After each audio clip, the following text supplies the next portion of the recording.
great rabbis of yesteryear. Now, when the Hebrew date, the 14th of Tevet, naturally 14th of Tevet, we call it Yud Dalet Tevet, marks the Hilul of a former Hacham Bashi of Palestine, chief rabbi, let's say Rishon Lציון of Israel. Naturally, his name was Rabbi Raphael Meir Panizal, Zecher Tzadik Libracha, one of the great rabbis of his day of Israel in of itself. A rabbi, we've spoken about the Rishon Lציons and the chief rabbis, we've spoken about them, the great rabbis, on many various occasions, and he very much was one. He was actually, I believe, chief rabbi. He would pass away in 1893 on the 14th of Tevet and was born in English year 1804. So at the time of passing, he was approximately 89 years of age. There was a chief rabbi of Jerusalem position that he would get. Remember, he was very, very well respected by many of the great rabbis, by many of the great people, personalities, all even throughout the world in of itself,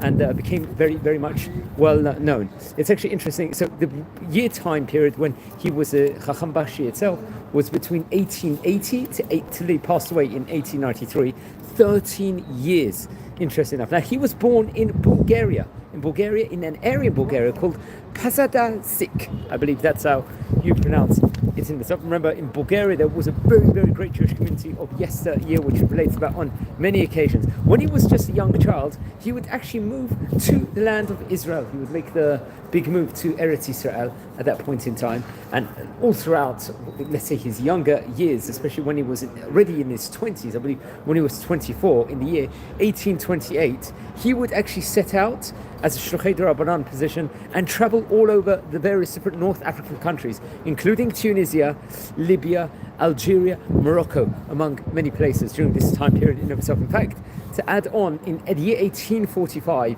he would represent Hebron and travel to Italy as a Shluchei D'Rabbanan. The other countries, when he went to North African countries, he would represent Jerusalem, one of the four holy cities of Israel. So he was representing two of the holy cities, because Hebron also is a holy city. He was so respected when he came to Italy, it's reported over, that I think at the Vatican, Pope Gregory, one of the Pope Gregories, actually paid him a high respect when he actually turned up at the Vatican. Now, the Rishon Lציon that was before him was another great rabbi we've spoken about on various occasions before, Rabbi Avram Ashkenazi. He happened to be the Rishon Lציon before him, and he would take over his position as on the pinnacle as the Rishon Lציon. That would be between the years 1880 to 1893. I think he would actually take a chief rabbi position role, which is say the port of Jerusalem. I think it was helped very much at the time by the Hacham Bashi of Turkey, respectively. He really held him at the highest respect. And remember, he was very well connected with many of the great rabbis